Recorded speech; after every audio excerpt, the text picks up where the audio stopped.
I cannot believe this actually happened. After years of rumors and seeing Kevin Feige and the man himself talking about how they both want it to happen, Ryan Gosling has joined the MCU. And not just in any role, because he's going to be taking over as the new Black Panther.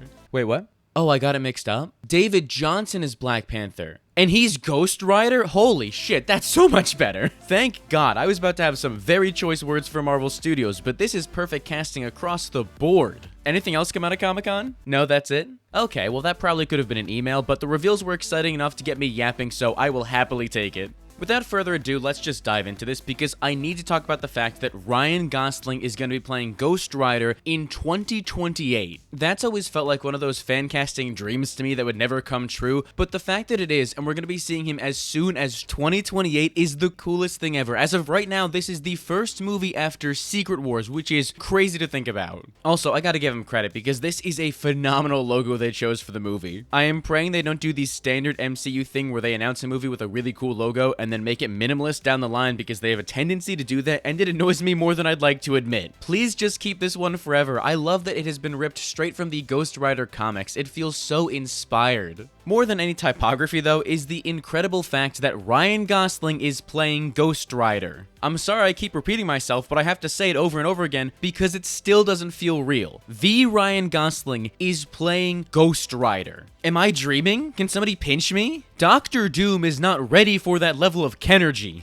This is by far one of the biggest surprises in MCU history, and it would have been even cooler if it wasn't leaked 4 hours ahead of time by an annoying scooper, but I guess that's on me for being chronically online and not having a life. Still, it is extremely exciting. Not only does Gosling just look like the ideal Johnny Blaze, but the level of talent this man has in his beautiful blonde hair alone is more than all of us have combined. He is one of our best working actors, but I feel like everybody already knows that, as he's pretty much one of the last big movie stars remaining and one of the few guys I will watch literally anything they're in. I suffered through The Gray Man just to see his performance. That's how dedicated I am to the cause, because I still don't even believe that's a real movie. It feels like one of those films they're making in a film. I know that nowadays, after starring in movies like The Nice Guys, La La Land, Barbie, The Fall Guy to a lesser extent, and especially Project Hail Mary, my favorite movie of the year so far, Gosling has been typecast a little bit as this charming guy, mostly known for his pathetic comedy in the most endearing possible sense. A lot of his characters have a very himbo-esque golden retriever energy to him, and he is a master at playing that, don't get me wrong. But he is more than just a comedic genius. He is a drama god, and I really hope that this Ghost Rider movie leans more into that than the comedy. Blade Runner 2049, one of my all-time favorite movies, is a perfect archetype for what he's capable of in a serious acting role. The amount of weight he was able to put on Officer K's isolation is the exact kind of thing that works for a character like Ghost Rider, who often deals with those same themes. But it's a movie like Blue Valentine that I would actually say is his best performance in my opinion. That movie is a severely underrated masterpiece. I cannot recommend it enough if you want to be depressed and upset watching a marriage fall out of love in real time, but it shows how good Gosling is at portraying a messy, flawed character. So, when you're trying to bring someone like Ghost Rider to life, someone tortured with guilt and trying to be a decent person in the face of this brutal life he was given, that is exactly the kind of guy you want playing that character. I don't want to slander them too much because those movies are fun in their own right, but the Nick Cage Ghost Rider films didn't really get into the core characterization and personality I wanted to see from someone like Johnny Blaze. Nick Cage is a very great actor, but he also went overboard a little bit in those films, making it more campy than dealing with the heaviness of being Ghost Rider. So I think that giving the reins to a multi-talented actor like Ryan Gosling, who can effortlessly walk the line and balance Ghost Rider's compassion with the rage that comes with hosting the Spirit of Vengeance, is the best possible move they can make, as they will finally do Ghost Rider justice on the big screen. But here's the thing. The big question here is, which version of Ghost Rider is Ryan going to play? When he was directly asked which Ghost Rider we were going to see in the film, Feige wouldn't even give a straight answer. So for some reason, Marvel is keeping this a secret despite it feeling really obvious. I know Marvel has a history of doing some whitewashing at Comic-Con, but I think we can safely rule out him playing the teenager Robbie Reyes. So that just leaves us with Johnny Blaze or Danny Ketch. much. Considering that we've already had 2 movies about Johnny and a whole season about Robbie, Danny would make the most sense for a fresh take on the character, but Gosling, despite not looking it, is 45 years old, and that feels a little too old for him to be playing the young adult Danny Ketch. So Johnny Blaze just makes the most logical sense and feels right to start out with for an MCU reboot.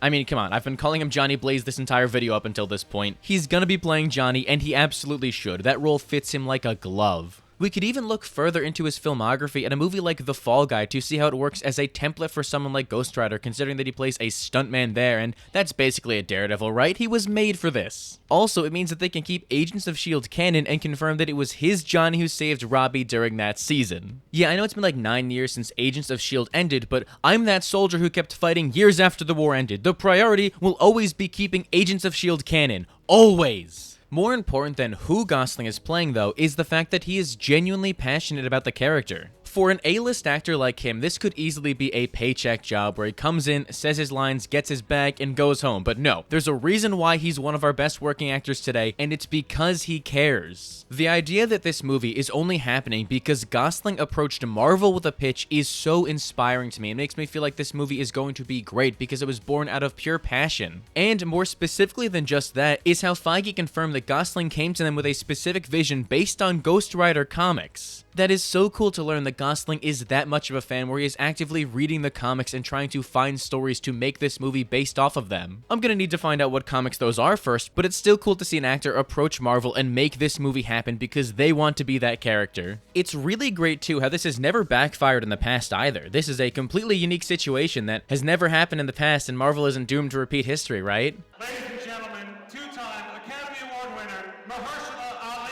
Yeah, so I'd have to admit I am getting a little bit of Blade PTSD here because this is the exact same thing that happened back in 2019. 7 years ago, Mahershala Ali came to Marvel Studios with a pitch to make a Blade movie after winning an Academy Award. It was a no-brainer for Marvel to make that happen and put a Blade movie into production without even having a script or a director in place because they just wanted to give Mahershala what he wanted. And why wouldn't you? But it's been 7 years since then, and the most recent thing we've heard about Blade was the guy who made the logo saying it got cancelled. So, 2 things need to happen. 1, Mahershala Ali should be allowed to jump Kevin Feige in the parking lot. 2, Marvel better have learned their lessons when making Ghost Rider. I cannot let another portion of the supernatural side of the universe get delayed endlessly because Marvel doesn't know what the hell they're doing. That being said, I do have a lot more faith in Ghost Rider actually happening. Say what you will about director Shawn Levy, but he is great at meeting deadlines. The fact that they were confident enough to give this movie a 2028 release date gives me a ton of hope for the future. It also really helps that Ghost Rider was announced with a whole creative team behind it, including Jonathan Tropper writing the movie. Meanwhile, Blade was announced with just Blade. That's all they gave us, so I'm fully confident that we are going to get that Ghost Rider movie come 2028. Now, is the movie going to be good? Because that is a completely different conversation to have. Shawn Levy isn't exactly the most inspired choice here. I really would have preferred someone with an eye for horror or the supernatural with a character like Ghost Rider. I know he did some work on Stranger Things and even produced Backroom, so he clearly knows what he's doing in that genre, but looking at his filmography, I don't know if his directing style fits Ghost Rider as a character. He is a perfectly serviceable director and has made movies I really like and have a fun time with, but he doesn't have the sauce I was hoping for. The way he directs the camera is a little too static for my liking, and his visual language isn't the most impressive, and tonally he fits a character like Deadpool much more than Ghost Rider, but I'm gonna reserve all my judgments until after his Star Wars movie Starfighter releases next year. It seems like Disney is feeling very confident about that movie, and Kevin Feige thought it was great, so maybe he finally found his identity working on that movie and is going to bring a whole new skill set over to Ghost Rider. An actor like Ryan Gosling could get any director he wants to work with him, so the fact that he handpicked Shawn Levy to make this movie and Jonathan Tropper to write it gives me faith they know what they're doing. Just please, don't let another Star Wars movie disappoint me, guys. I am begging you, for the sake of Ghost Rider, it is more important than ever to get this one right.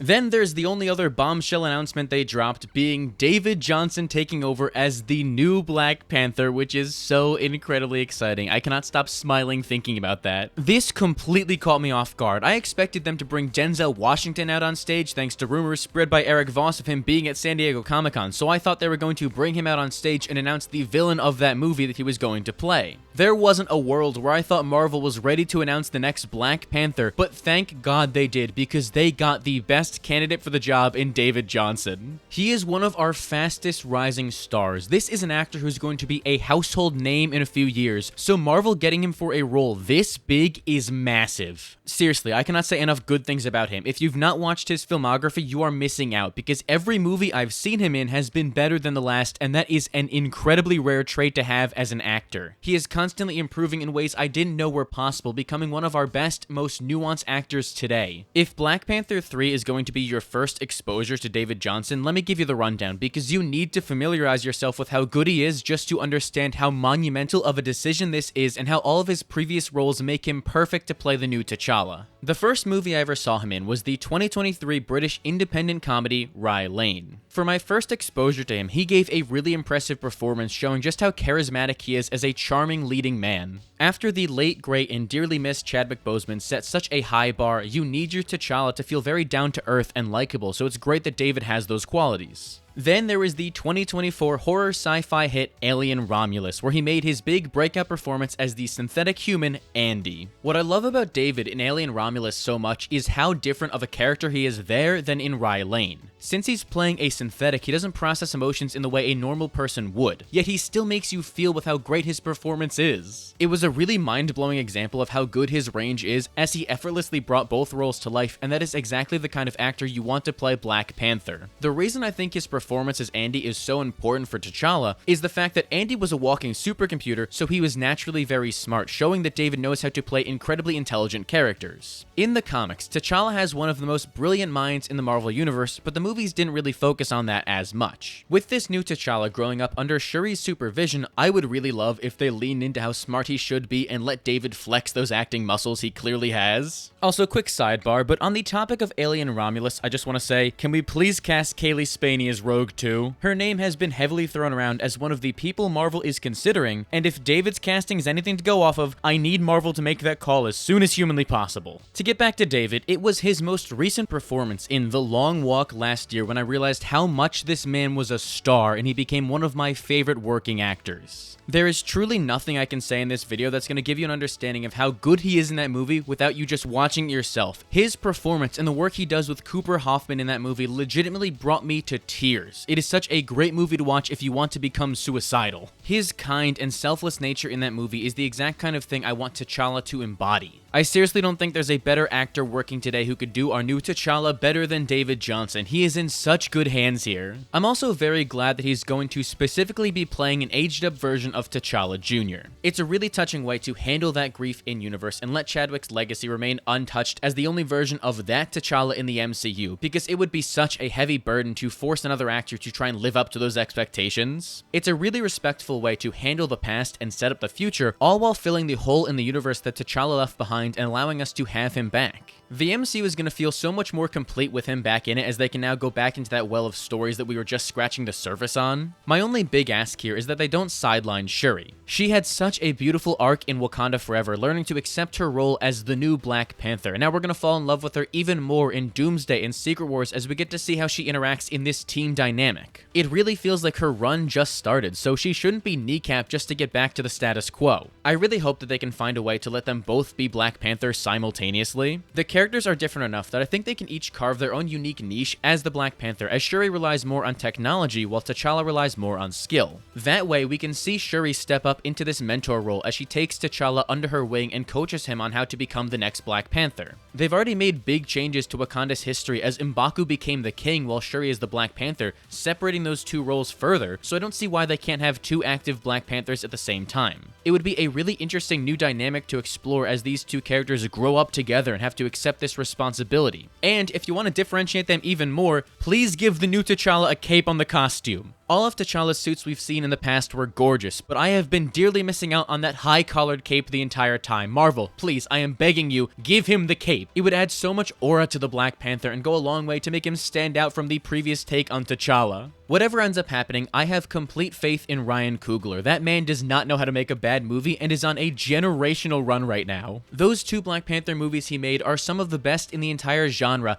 and then last year he came out swinging with Sinners, which immediately became one of my all-time favorite favorite movies and his best film yet. And not just because of stuff like this, although it did help a lot. Coming out of Sinners, I do really like how Coogler is using his pull to do cool things with this movie, like shooting the entire thing on film. That is crazy for the MCU. It's the first time since Phase 1 any Marvel movie has been shot entirely on film. If we thought that Wakanda Forever looked good, this movie is going to blow us away. I'd love to see Coogler using his influence like that because you can truly tell he cares about his craft. So to see Coogler at the top of his game, not even entering his prime yet, now getting more creative control than ever with Black Panther 3, is going to be a miracle. I can already tell this is going to be one of the best MCU movies yet, especially considering that we still have Denzel Washington to look forward to in this movie. You wouldn't know because he wasn't at the panel, Eric. But he admitted himself he's going to be in this movie, and I cannot wait to see what Coogler is cooking up. And that's pretty much it. Wasn't really the most eventful Comic-Con panel outside of those 2 announcements. Haley Atwell was confirmed for Doomsday, but that's been reported for almost 2 years now. They showed some Spider-Man footage, that's fun, but I'm seeing that on Wednesday and I'm trying to avoid it.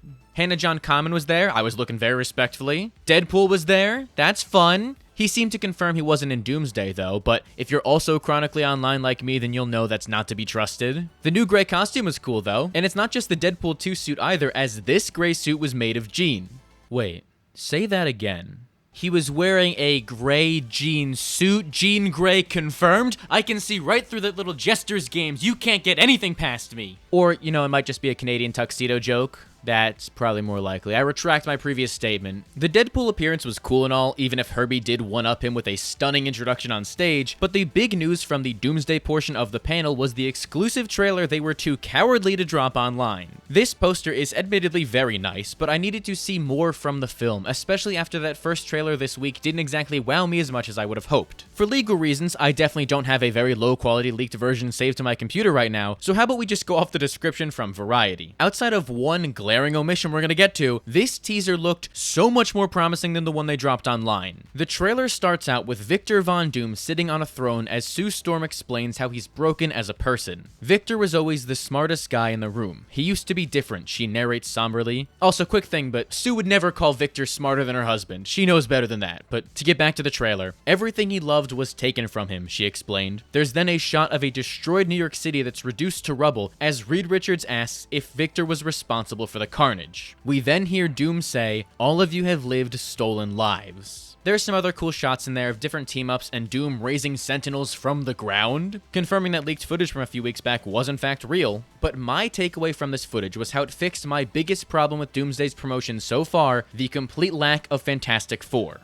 They're certainly there and have a presence in the movie, but that first trailer didn't make them feel nearly as important as they should. This leaked footage changes that as it effectively revolves the entire thing around the Fantastic Four's rivalry with Doctor Doom as they go through their experience with him in their universe, and that is so long overdue. It is so crazy to me that last week's trailer didn't even show the Fantastic Four interacting with Doctor Doom, so this does a lot to ease my concerns with Doomsday a little bit more as we see that the Fantastic Four hate that guy as they should. I just hope that Doom hates them back even more, especially Reed Richards as they clearly have this complicated past together. Pedro's delivery of "Did you do this?" as he screams it into Doom's mask was genuinely chilling, is what I would say if I watched the trailer, but I definitely didn't do that. But that kind of performance would do a lot to sell the pure hatred and pity these two characters have for each other, and thank God, because Secret Wars is the Reed and Doom story. You could not adapt this build-up properly any other way than without having their conflict be the central driving force of the narrative. I really hope that they're able to stick the landing there and make that relationship feel real and authentic, because if so, Doomsday might actually have a chance of being better than I expected it to be. I know I've said a lot of disparaging things about Doomsday in the past, but I am still genuinely excited for this movie, and I hope that they make me switch up. I really want to like this movie and have them do the definitive Marvel rivalry correctly, so when I see stuff like this, I start to feel hopeful again. Well, you know, that was until I realized that there wasn't a single frame of Sam Wilson in that trailer. What are we doing here? I get that it's exclusive footage and not meant for the public to see, but this is an Avengers movie. How are you gonna have an Avengers trailer without any footage of Captain America in it? I'm so glad the Fantastic Four are getting the respect they deserve, but surely you could have dedicated a single shot to Sam in there. In a movie where my primary concern is that Captain America is going to be overshadowed by Steve Rogers' return, this doesn't exactly reassure me, as now I'm concerned how much screen time he's gonna have in the movie. It's not just Sam either, as Bucky and also Yelena aren't featured in this footage whatsoever. After Florence Pugh broke the internet with this insane shot, how are you going to exclude her from this trailer? What is wrong with you? So on that frustrating note, it feels like a good time to discuss all the discourse surrounding this event. Was this bad? Did they deliver on the hype promised by the very bald Hat Man himself? I'll give them credit, it was much better than their last Hall H presentation, so that's a win. But on the whole, I might have set my expectations a little too high going into this thing. These are the predictions I made before the panel started, and it's safe to say I have no clue what I'm ever talking about because, good lord man, I was so off. I really thought they were gonna make X-Men casting announcements. Don't take me seriously ever again. To me, this panel felt like it was missing out on one more big announcement. It doesn't help that the whole thing was only like 45 minutes long and they focused on 3 different projects, so it felt short. It was probably a religious experience if you were there in person, but I wasn't there. I was doing the best live stream of all time where I definitely didn't dox myself within the first 5 minutes instead. Not a joke. I'm genuinely shocked they didn't mention a single thing about Jake Schreier's X-Men movie. We weren't gonna get the full cast, clearly, but we could have gotten like a release date and a logo maybe. I'm locking it in right now that they're taking that May 2028 release date. It's gonna be the first movie after Secret Wars. That being said, as much as I did want a lot more, I would much rather have things be this way than have Marvel announce something way too early and then never hear about it again. Don't blade the entire universe. It really does feel like Marvel has been a little scared to make big announcements since that Blade reveal and are now just taking things a few years at a time, which is admittedly the right move. Plus, D23 is in 3 weeks' time, so that is probably when all the big news is gonna hit. I would not put it past them for saving all the big reveals until Disney's own show, so I will be delusional about X-Men casting then. Especially since Brand New Day will have released by then, and they can finally talk about Sadie Sink playing Jean Grey, so the future is bright. I don't want to downplay the 2 announcements we got because they were still insanely cool. Having T'Challa back in the MCU is gonna do a lot to make the universe feel whole again, and a new Ghost Rider movie is so unexpected that I just can't help but get excited. Not as excited as Star Slime of the WHOLESHEBANG Discord server though, click the link down below to join, but still excited nonetheless. I think we all just need to adjust our expectations going forward after being fed so well over the years and stop being so damn greedy expecting more as Marvel pivots to a much more reasonable release schedule and only talks about what's coming up on the horizon. But also, I wanted Kate Bishop. It's been 3 years, man. You can't just keep me in the dark waiting to see Kate Bishop again. You cannot give me Kate Bishop and then take her away from me. Kevin Feige needs to be tried at The Hague for that, and I feel another crash out coming, so I probably should end the video here. Why don't you just let me know your thoughts on Marvel's Comic-Con announcements? I would genuinely love to hear what everyone has to say and continue the conversation down below. And while you're at it, make sure to give this video a like and subscribe so you don't miss the next one. If you don't do it, I'm gonna make a deal with Mephisto to become the new Ghost Rider and hit you with the penance stare. So either hit that subscribe button or get ready to experience the pain of every sin you've ever committed, including not subscribing. The worst sin.